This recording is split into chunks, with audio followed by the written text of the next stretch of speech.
Hey guys, আসসালামু আলাইকুম, welcome back to my channel. আজকে আমি গরুর মাংসের ঝোল রান্না করে দেখাবো। বাসায় বেশিরভাগ সময়ে আমি যেভাবে রান্না করি সেরকমটাই আপনাদের সাথে শেয়ার করব। আশা করি ভালোই লাগবে। এই রান্নাটা করার জন্য আমি এখানে 2 কেজি পরিমাণ বিফ নিয়ে নিয়েছি। আর এই মাংসগুলোর মধ্যে সব ধরনের মাংস রয়েছে, হাড়, চর্বি, কলিজা।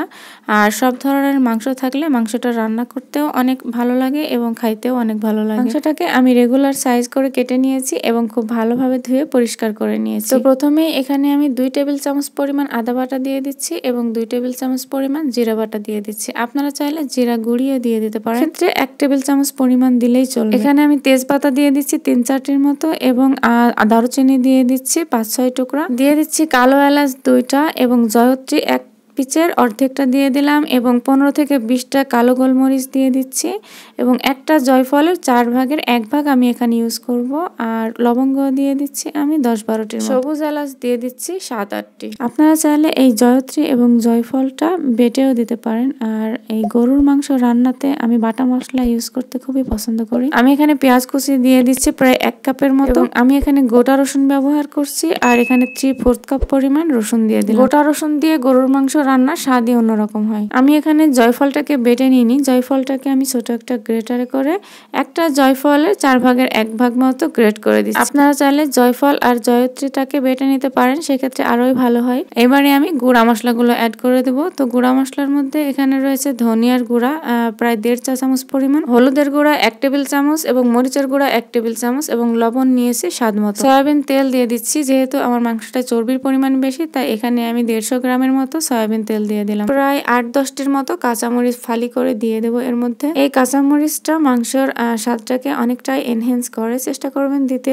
তো এবারে এই মশলাগুলোর সাথে মাংসটাকে এমন ভাবে মাখিয়ে নেব যেন প্রত্যেকটা মাংসের গায়ে গায়ে মশলাগুলো লাগে এবং মাংসগুলো খুব ভালোভাবে অ্যাবজর্ব করে মশলাগুলো। পর আমি সামান্য একটু পানি দিয়ে দিয়েছি, পানিটা মাংসের গায়ে গায়ে যেন থাকে এরকম অবস্থায় দিতে হবে। এবারে হাই হিটে আমি চুলায় মাংসটা বসিয়ে দিয়েছি এবং বেশ কিছুক্ষণ পর এই যে দেখুন ফুটে উঠেছে এবং মাংস থেকে যথেষ্ট পরিমাণ পানি ছেড়ে দিয়েছে। এই অবস্থায় মাংসটাকে ঢাকা দিয়ে আমি 10 মিনিট হাই হিটেই জ্বালাবো, অর্থাৎ চুলার আঁচটাকে একেবারে হাই হিটে দিয়ে রাখবো। 10 মিনিট পর আমি ঢাকাটা নামিয়ে চুলার হিটটাকে লো এবং হাই এর মাঝামাঝি রাখবো। মাংস রান্নার ক্ষেত্রে চুলার হিটটা কখন কোন পর্যায়ে রাখতে হবে এটা কিন্তু সত্যিই জরুরি। এই মিডিয়াম হাই হিটে মাংসটাকে প্রায় 20 মিনিট মতো আমি কুক করব আর মাঝে মাঝে অবশ্যই আমি এসে মাংসটা নাড়া দিয়ে আর এই 20 মিনিট পর আমি মাংসটাকে আবারও নেড়ে দিচ্ছি এবং নাড়তে নাড়তে এক পর্যায়ে যে রসুন এবং পেঁয়াজ দিয়েছিলাম সেটা গ্রেভির সাথে খুব সুন্দরভাবে মিক্স হয়ে যাবে এবং কালারটাও সুন্দরভাবে চলে আসবে। এই পর্যায়ে চুলার হিটটাকে আমি মিডিয়াম লোতে রেখেছি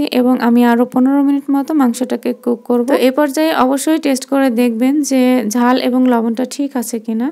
আর মাংস রান্নায় ঝাল এবং লবণের পরিমাণটা যদি ঠিক থাকে তাহলে সেই মাংসটা টেস্টি হতে বাধ্য। তো যাই হোক 15 মিনিট পরে আমি 5-6টির মতো কাঁচামরিচ এবং 1 চা চামচ পরিমাণ গরম মশলার গুঁড়ি দিয়ে দিলাম এবং আরো খানিকটা গুঁড়ি আমি দিয়ে দেব লাস্টে চুলাটাকে বন্ধ করার সময়। আমার মাংস রান্নাটা কিন্তু হয়ে গেছে, আমি চুলাটাকে বন্ধ করে দিয়েছি। যেহেতু ইলেকট্রিক চুলা আরো একটু হিট থেকে যাবে, আমি বাকি যে গুঁড়া মশলাটা ছিল সেটাকে অ্যাড করে দিয়েছি। 1 থেকে 5 কেজি পরিমাণ মাংস আমি এই প্রসেসে রান্না করি আর তার বেশি হলে মাংসটাকে কষিয়ে রান্না করি। তো যাই হোক আমার রান্নাটি অলমোস্ট কমপ্লিট। আশা করি ভিডিওটি ভালো লেগেছে, আর ভালো লাগলে অবশ্যই ফ্রেন্ডস এবং ফ্যামিলির সাথে শেয়ার করে পাশে